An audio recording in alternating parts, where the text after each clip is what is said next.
ओम शांति। देह रूपी रथ का मालिक कौन? शिव बाबा कहते हैं, सृष्टि के सभी प्राणियों को देहधारी इसलिए बनाया है ताकि सृष्टि के रचे हुए कार्यों में सहयोग दे सकें। देहधारी होने का यह अर्थ नहीं कि तुम इस जीवन के मालिक हो। देहधारी प्राणी, तुम केवल आत्मा का रथ रूपी हो, अर्थात तुम आत्मा के लिए एक रथ के रूप में बनाया गया है। तू इस संसार का मालिक नहीं। संसार का मालिक परमपिता परमेश्वर है। जो परमपिता परमेश्वर शिव परमात्मा ने देह रूपी रथ बनाया है, उसकी मालिक आत्मा है, जो परम पवित्र और प्रकाशमय रूप में है। जो देह रूपी रथ की मालिक है, इस देह रूप रथ का सारथी मन है, जो अपनी गति से इसे चलाता रहता है। मन अपने चंचल स्वभाव के कारण आत्मा की बातों को टाल मटोल कर देता है। जब आत्मा उसको फिर से कहती है, क्योंकि आत्मा उसकी मालिक है, वह उस सारथी पर जब दबाव डालती है, तब मन उसकी बातों को मानने कर विवश हो जाता है। तब अपने देह रूपी रथ को सही मार्ग की ओर कर ले चलता है। आत्मा उसको समझाती है कि हे सारथी, तू रथ को सही दिशा की ओर चला, मार्ग से मत भटका, क्योंकि तू अगर मार्ग से भटक जाओगे, देह रूपी रथ का बड़ा नुकसान कर सकते हो। अपने चंचलता को छोड़ इस रथ को सही दिशा की ओर दौड़ा। कुछ समय के लिए आत्मा की बातों को मन रूपी सारथी मान लेता है, फिर भी अपनी चंचलता से बाज नहीं आता। यह हमें बार बार विषय की ओर ले जाता है। विषय का अर्थ है भोगी जीवन से। भोगी जीवन वह जीवन है जो हमें आत्मा का बोध न करा के सिर्फ विषय में उलझा कर रखता है।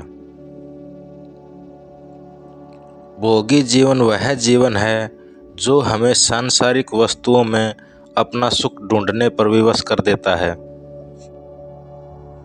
भौतिक वस्तुओं से कभी सुख प्राप्ति नहीं हो सकती।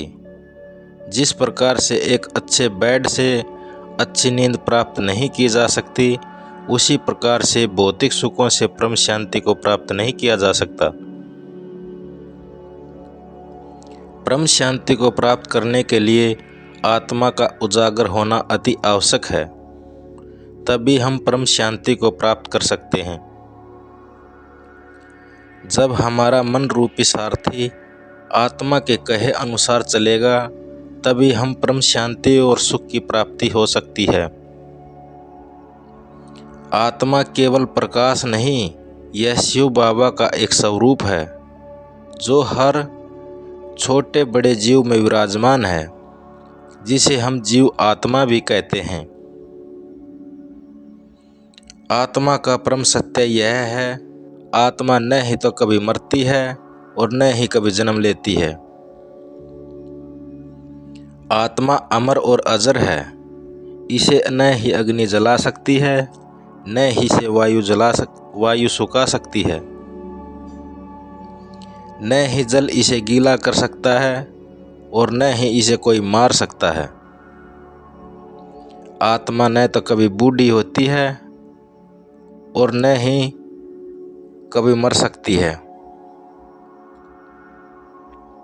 शिव बाबा कहते हैं, जो शरीर तुम्हें प्रदान किया गया है, यह पंच तत्वों से निर्मित है। अग्नि, जल, वायु, मिट्टी, आकाश।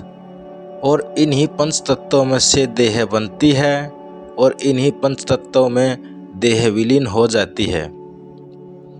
हे देह अभिमानी, किस बात का देह अभिमान करता है?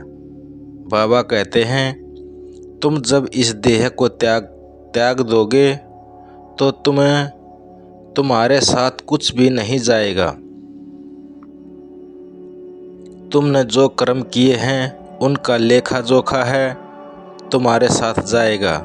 जैसे कर्म किए हैं वही कर्म तुम्हारे साथ जाएंगे। शिव बाबा कहते हैं, मैंने हर एक जीव में अलग अलग तरह की खूबियाँ डाली हैं, अलग अलग तरह की ताकत डाली हैं जो प्रकृति का संतुलन बनाए रखने में सहयोग देती हैं। मानो हमें तुम्हें सबसे निराली ताकत दी है, जो ताकत बुद्धि है, परंतु बुद्धि का प्रयोग न करके देह अभिमान में उलझा रहता है। जो तू न ही आत्मा की सुनता है और न ही कभी बुद्धि का प्रयोग करने की कोशिश करता है, जिससे निरंतर आवागमन में ही उलझा रहता है। देह अभिमान को छोड़ परम पिता परमात्मा का ध्यान कर आत्मा की बताई हुई राह पर चल, जिससे तुम्हारा जीवन की सभी परेशानियां खत्म हो जाएंगी। आत्मा तुम्हें परमात्मा का बोध कराएगी। योग से आत्मा को पवित्र अर्थात सतो प्रधान बनाने का पुरुषार्थ करते रहोगे। उन्हें बाकी कोई भी बात की परवाह नहीं होगी। उनकी बुद्धि में रहेगा कि अब पुरानी दुनिया को छोड़कर नई दुनिया में ट्रांसफर होना है। वह विनाश से नहीं डरेंगे। उनके दिल के अंदर रूहानी प्यार की आग रहेगी। वह पुरुषार्थ करते करते रुद्रमाला का दाना बन जाएंगे। इनको कहा जाता है रूहानी प्यार, अर्थात रूहों का रूहानी बाप के साथ प्यार। दुनिया भी उसी रूहानी बाप को ही याद करती है जो हमें दुखों से पार उतारता है। एक ही परमात्मा है, वह सभी आत्माओं का बाप है, मालिक है, जिसको हम पुकारते हैं। आत्माएं तो छोटी बड़ी नहीं होती। अब तुम आत्माओं को शिव बाबा कहते हैं, मेरे प्यारे बच्चों, मैं तुम्हें यही बतलाता हूँ कि देह अभिमान को छोड़कर आत्मा के कहे अनुसार चलो, क्योंकि तुम्हारा देह केवल रथ रूपी है। इसलिए देह अभिमान छोड़ परम शांति को प्राप्त करने के लिए आत्मा के कहे अनुसार चलना ही होगा, जिससे तुम्हें परम शांति की प्राप्ति होगी।